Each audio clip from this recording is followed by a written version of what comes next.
ओम नमः शिवाय।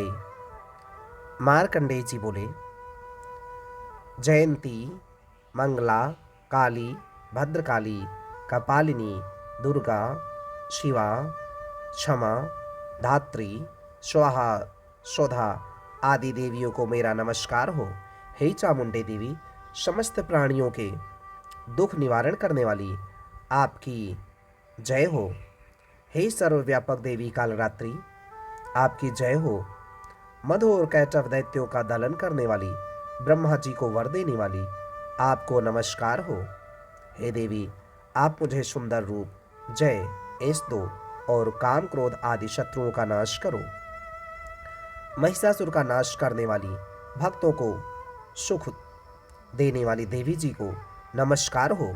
मुझे रूप दो, जय दो, ऐस दो, शत्रुओं का नाश करो। हे रक्त बीज का वध करने वाली देवी और चंड मुंज असुरों का विनाश करने वाली माता, मुझे सुंदर रूप जय ऐस दो, शत्रुओं का नाश करो। हे शुंभ निशुंभ धूम राक्षस दैत्यों का मदमर्दन करने वाली, मुझे रूप दो, जय दो, ऐस दो, शत्रुओं का नाश करो। हे सौभाग्य देने वाली, मुझे रूप जय ऐस दो, शत्रुओं का नाश करो। आपका रूप और चरित्र अचिंत्य है, सभी शत्रुओं का आप ही नाश करने वाली हो। मुझे रूप दो, जय दो, ऐस दो, शत्रुओं का संहार करो। पाप नाशक चंड के जो सर्वदा भक्तिपूर्वक आपके चरणों में मस्तक झुकाते हैं, उन्हें रूप दो, जय दो, ऐस दो, शत्रुओं का नाश करो। हे सभी व्याधियों का नाश करने वाले चंड के जो आपकी भक्तिपूर्वक स्तुति करते हैं, उन्हें रूप दो, जय दो, ऐस दो, शत्रुओं का नाश करो। हे चंड के जो निरंतर आपकी भक्ति अर्चना करते हैं, उन्हें रूप दो, जय दो, ऐस दो, शत्रुओं का नाश करो। हे देवी जी, आप मुझे सौभाग्य आरोग्य और परम सुख दो। रूप दो, जय दो, ऐस दो, शत्रुओं का नाश करो। मेरे शत्रुओं का नाश करके मुझमें बल बढ़ा दो। रूप दो, ऐस दो, शत्रुओं का नाश करो। हे देवी, मेरा कल्याण कीजिए और उत्तम धन संपत्ति दीजिए। रूप दो, जय दो, ऐस दो, शत्रुओं का नाश करो। हे माता, आपके चरणों पर देवता और दैत्य दोनों ही अपने मुकुटों की मड़ियां घिसते रहते हैं। कृपा कीजिए, मुझे रूप दो, जय दो, ऐस दो, शत्रुओं का नाश करो।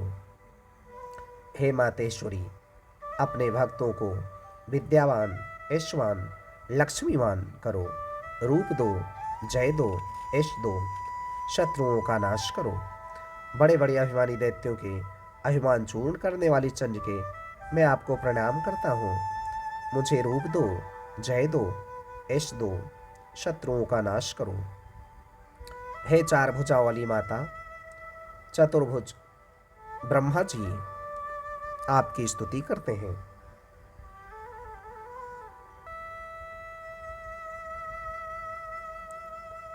हे परमेश्वरी, रूप दो, जय दो, ऐस दो, वैरियों का विध्वंस करो।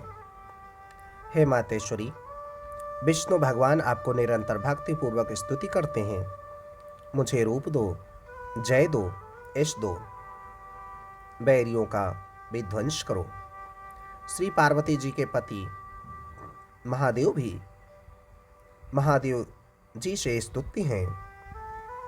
परमेश्वरी, रूप दो, जय दो, ऐस दो, शत्रुओं का नाश करो। इंद्रदेव से आप पूजित हैं। परमेश्वरी, रूप दो, जय दो, ऐस दो, बैरियों का नाश करो।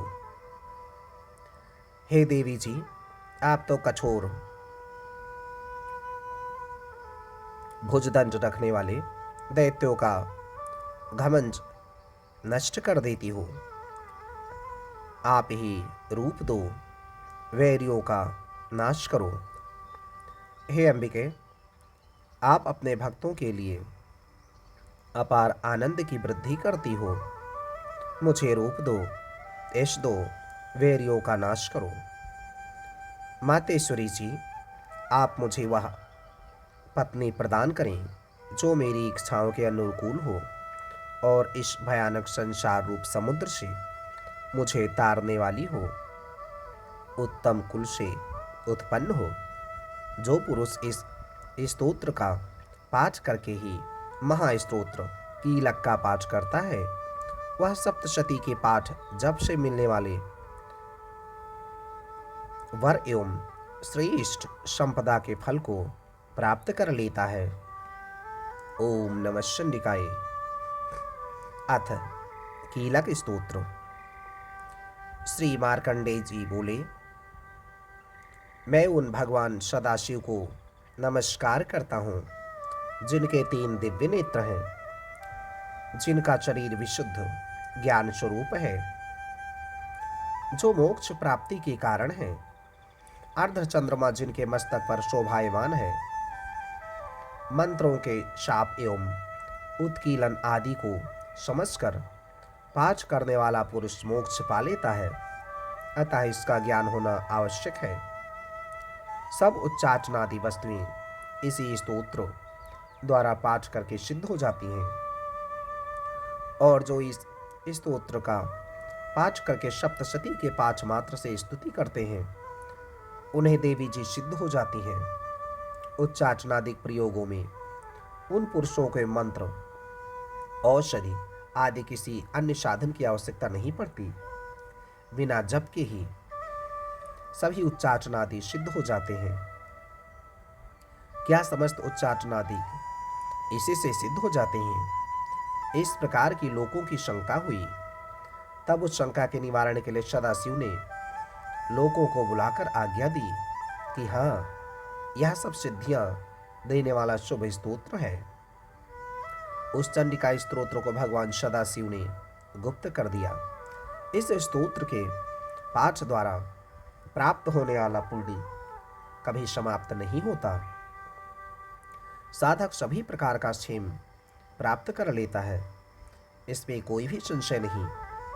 कृष्ण पक्ष की चतुर्दशी और अष्टमी के दिन एकाग्र होकर जो अपना कुछ सब कुछ भगवती को अर्पण करता है और फिर प्रसाद रूपेण ग्रहण कर लेता है, उस पर भगवती प्रसन्न होती है, अन्यथा नहीं। इसी रूप के कीलक द्वारा महादेव जी ने इसे भी कीलन कर दिया है। इसके द्वारा सप्तशती का निष्कीलन करके स्पष्ट होकर नित्य पाठ करता है, वह सिद्ध हो जाता है। देवी जी का गण एवं गंधर्व होता है, वह कहीं भी घूम रहा हो, उसे कोई भय नहीं होता, न उसे अकाल मृत्यु होती है। देहांत होने पर वह मोक्ष पाता है। इसलिए इसे कीलक स्त्रोत को समझकर और उसका उत्कीलन करके पाठ करना उचित है। जो इस प्रकार नहीं करता उसका नाश होता है। तभी तो बुद्धिमान इसे समझकर ही उत्कीलन से संपन्न स्तोत्र का पाठ आरंभ करते हैं। जो कुछ भी रमणियों में सौंदर्य, सौभाग्य आदि दिखाई देते हैं, वे सब के सब श्री देवी जी की कृपा के फल हैं। इसी कारण इस शुभ स्तोत्र का जप सदा करते रहना चाहिए। इस स्तोत्र के मंद स्वर से पाठ करने से थोड़ा फल मिलता है, उच्च स्वर से अधिक फल मिलता है। सभी सिद्धियां प्राप्त होती हैं, अतः उच्च स्वर से पाठ आरंभ करें।